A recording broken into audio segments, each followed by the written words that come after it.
Hi friends, இப்போ நம்ம இந்த வீடியோவில் என்ன பார்க்க போகிறோம்னு கேட்டிங்கன்னா, அமெரிக்கா நாட்டின் உடைய டாலருடைய நாணயம் ஒரு டாலருடைய நாணயத்தை பற்றி தான் முழுசாக பார்க்க போகிறோம்.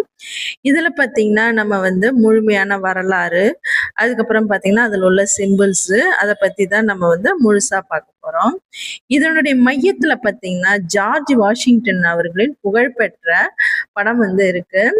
இது பார்த்தீங்கன்னா இதுல 2 இடங்கள்ல பார்த்தீங்கன்னா 2 அப்படின்னு சொல்லிட்டு இந்த எழுத்து அச்சிடப்பட்டுள்ளது. இந்த நோட்டு பார்த்தீங்கன்னா 2013 வெளியாயிருக்கு. நம்ம இந்திய ரூபாய்கள்ல இருப்பது போன்ற ரிசர்வ் பேங்க் ஆஃப் இந்தியா அப்படின்னு இருக்கும்ல, அது கவர்னர் கையொப்பம்லாம் இருக்கும்ல, அது மூலம் பார்த்தீங்கன்னா அவங்களுடைய பார்த்தீங்கன்னா ட்ரெஷரி செக்ரட்டரியோடைய கையொப்பமும் ட்ரெஷரர் ஆகியோர்னு 2 பேருடைய கையொப்பமும் சிக்னேச்சரும் இதுல இருக்குது. The United States of America அப்படின்னு சொல்லிட்டு ஒரு பெரிய எழுத்துல அச்சிடப்பட்டிருக்காங்க. இது பார்த்தீங்கன்னா இதோடைய மேல பார்த்தீங்கன்னா த பார்லிமெண்ட், அதாவது அந்த சிம்பிள் பார்த்தீங்கன்னா நல்லாவே தெரியுது நமக்கு. அது பார்த்தீங்கன்னா த டிபார்ட்மெண்ட் ஆஃப் பார்லிமெண்ட்னு போட்டிருக்கு. இதுல பாத்தீங்கன்னா இந்த பின்பக்கம் பாத்தீங்கன்னா இதுல 1 அப்படின்னு சொல்லிட்டு பெரிய எழுத்துக்கள்ல 4 மூலைகளிலுமே பாத்தீங்கன்னா எழுதி இருக்குது. அதன் மேல பாத்தீங்கன்னா 2, அதாவது ஒரே அந்த நோட்டினுடைய சீரியல் நம்பரும் பாத்தீங்கன்னா 2 இடத்த நமக்கு எழுதி இருக்கிறாங்க.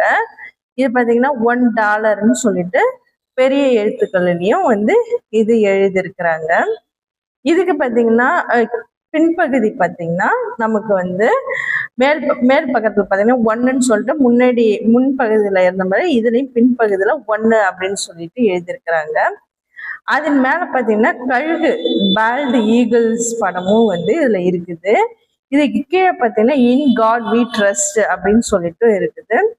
இதோட கீழ்ப்பகுதி பார்த்தீங்கன்னா பிரமிட் படம் இருக்குது. அதுல பார்த்தீங்கன்னா அந்த பிரமிட் படத்துல என்ன எழுதியிருக்கேன்னு பார்த்தீங்கன்னா great seal of the United States அப்படின்னு சொல்லிட்டு ஒரு கண்ணு மாதிரி ஒரு வடிவம் போட்ட பிரமிடு இதுல இருக்குது. அதுக்கு பாத்தீங்கன்னா ஐ ப்ராவிடன்ஸ் அப்படின்னு சொல்லிட்டு சொல்றாங்க. இதோட இடது பக்கம் பாத்தீங்கன்னா ஆனிவெட் கோபெஸ்டிஸ் அப்படின்னு சொல்லிட்டு அவன் நமது முயற்சிகளை ஆசீர்வதிக்கிறான் அப்படின்னு சொல்லிட்டு எழுதியிருக்கிறாங்க. இதோடைய வலது பக்கத்துல பாத்தீங்கன்னா நோவஸ் ஆர்டோ செல்கோரம், புதிய உலக ஒழுங்கு அப்படின்னு சொல்லிட்டு அந்த சிம்பிளையும் போட்டிருக்காங்க. இதோட மிடில் பாத்தீங்கன்னா இந்த நோட்டு அச்சிடப்பட்ட ஆண்டு பாத்தீங்கன்னா 2013 இந்த நோட்டு இன்னும் செல்லுபடி ஆயிட்டு தான் இருக்கு. அமெரிக்காவிலயும் இன்னும் பொதுவா நமக்கு பயன்படுத்தப்பட்டு தான் வருது. இது டாலர் பில் அப்படின்னு சொல்லிட்டு அமெரிக்கா டாலர்ல ஒப்பிடும்போது இந்திய ரூபாயோடைய மதிப்பு பாத்தீங்கன்னா இது குறைவா தான் இருக்குது. இந்த வீடியோ பிடிச்சிருந்தா லைக் பண்ணுங்க, ஷேர் பண்ணுங்க, கமெண்ட் பண்ணுங்க, சப்ஸ்கிரைப் பண்ணுங்க. ஒரு டாலருக்கு பார்த்தீங்கன்னா இந்திய ரூபாய் என்ற மதிப்பு பார்த்தீங்கன்னா ஏற்ற இறக்கத்துடன் தான் இது இருக்குது. இதுதான் நம்ம அந்நிய செலாவணி அப்படின்னு சொல்லிட்டு சொல்றோம். பல்வேறு காரணங்களால பார்த்தீங்கன்னா அமெரிக்கா டாலர் ரூபாயை விட மதிப்பு பார்த்தீங்கன்னா அதிகமாக தான் இருக்குது. இந்தியா சுயமாக ஏற்றுமதி செய்வதற்கு கூட பதிலாக அமெரிக்காவிடம் பொருட்களை இறக்குமதி செய்யுது. இதன் காரணமாக தான் ஏற்றுமதி எண்ணிக்கை டாலரின் மதிப்பு அதிகமா இருக்குது.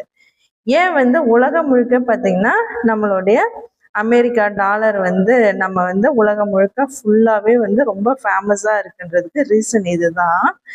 இது மட்டும் இல்லாம நான் பிரிட்டிஷ் ஆட்சி காலத்துல பவுன்ஸ் இருந்தது, ஆனா அதை வீழ்த்திட்டு இது இப்போ இந்திய United States of America dollar இருக்கு.